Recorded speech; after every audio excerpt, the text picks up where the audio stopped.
जेव्हा एखादा माणूस तुमच्याकडे काही मागायला येतात लोक बघा, पीठ आपल्याला साड्या द्यायच्या आहे, कपडे द्यायचे, असेही लोक येतात. आपण विचार करतो, बघतो हा व्यक्ती कसा आहे, काय आहे, चांगला आहे का, वाईट आहे का, आपलं धान्य चांगल्या ठिकाणी जाणार आहे का. निवडलं नाही तर तुम्ही 5 वर्ष आपण पस्तावलोय, 7 वर्ष दोनशिवाय पर्याय राहणार नाही. मग आपल्याला पस्तावा करायचा आहे की काय करायचंय. येतील आता भरपूर लोक येतील, भांडे देतील, साड्या देतील, तुम्हाला वस्तू देतील, भरपूर काही गोष्टी देतील. 5 वर्ष जाणार आहे का, ते तुम्हाला महिन्याला सुद्धा पुरणार नाही, 15 दिवसाला सुद्धा ते पुरणार नाही.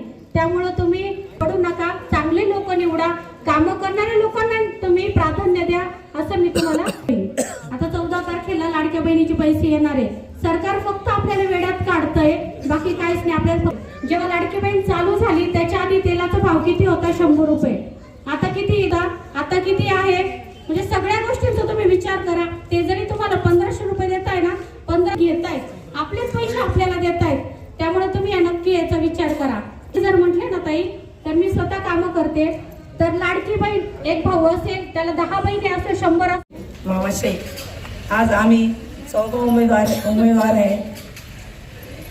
विष्णुभाऊ नागरे, त्यांचे आहे निशाणी ही तुतारी आहे, आणि माझी आहे ब मध्ये रेल्वे इंजिन आहे, आणि ऋषालीताई सोनवणे त्यांची मशाल आहे. विशाल भाऊ, संपत भाऊ त्यांची निशाणी आहे.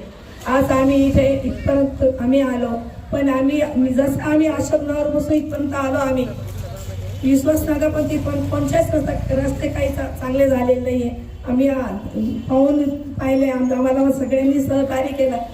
ताई तुम्ही सगळे आलेले, पण आमचे रस्ते पा कसे झालेले, आम्ही तुम्हाला सहकार्य करू आणि तुम्ही आमचे कामे करा. आम्ही त्यांना आश्वासन दिलेले आहे, आम्ही तुमचे कामे करू शकणार, पण तुम्ही आम्हाला चांगल्या मताने निवडून द्या. तर लाईटीचं पण तिकडं लाईटी पण चांगल्या नाही आहे, पाणी पण बरोबर येत नाही म्हणे, काहीच कामं झालेले नाही आहे. तर तुम्ही फक्त आम्हाला आमच्याकडे तुम्ही लक्ष द्या.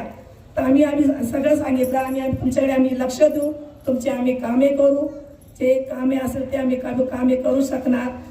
तर त्यांनी सगळे आम्हाला इतकं आश्वासन दिले, इतकं चांगलं बोलले का चला तुम्ही तरी ते कामं करतील, जसे आपले कॉलनीतले कामं झालेले आहे तसेच तुम्ही कामे करून दाखवा आम्हाला. तर आम्ही हा बोलले, तरी आम्हाला 15 तारखेला तुम्ही मतदान करतील, तर आम्हाला चांगले 4ही उमेदवार आम्ही चांगले आहे, त्यांना तुम्ही प्रचंड मताने विजयी करा. असे 12-13 दिवसापासून आम्ही पूर्ण प्रभागात फिरतोय. प्रभागात एकही रस्ता असा नाहीये की तो चांगला आहे. म्हणजे जिथे जाऊ तिथे ते लोक आम्हाला म्हणतात की तुम्ही आला ना तर आम्हाला हा रस्ता करून द्या, तुम्ही आला ना तर आम्हाला हा रस्ता करून द्या. खूप वाईट वाटतं. म्हणजे आपण महानगरपालिकेमध्ये राहत असताना सुद्धा एकही रस्ता चांगला नसावा का. कारण की आपली नाशिक महानगरपालिका कित्येक वर्ष झालेले आहेत, आपण आपले घरं छान झालेले आहेत, पण आपण जे मूलभूत गरजा आहेत, रस्ता, रोड, लाईट, पाणी, या अजिबात चांगल्या नाही आहेत. आपण पाहतो राधाकृष्ण नगरमध्ये किंवा जाधव संकुलमध्ये आजही हंडे मोर्चे निघतायत. हे खरंच शोकांतिक आहे. म्हणजे आपण कुठेतरी चुकतोय का, हा आपण अॅनलाइज करायला पाहिजे. आपण आपल्या मनाला विचारलं पाहिजे की आपण कुठेतरी चुकतोय का. आज या ठिकाणी आपण पाहतोय की जे माजी नगरसेवक आपण निवडून दिलेले आहेत, जे आपण भाजपाला एक हाती सत्ता दिली आणि त्या ठिकाणी आपण 4ही नगरसेवक भाजपाचे निवडून दिले.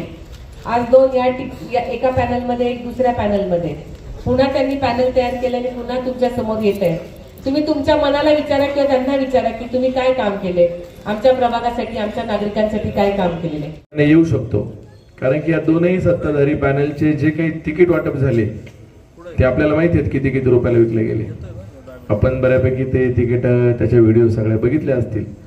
तर 100% जेव्हा हा सगळा घोडे बाजार चालू होता तेव्हाच आमच्या लक्षात आलं होतं की ही निवडणूक 100% धनशक्ती विरुद्ध जनशक्ती अशी या ठिकाणी होणार आहे.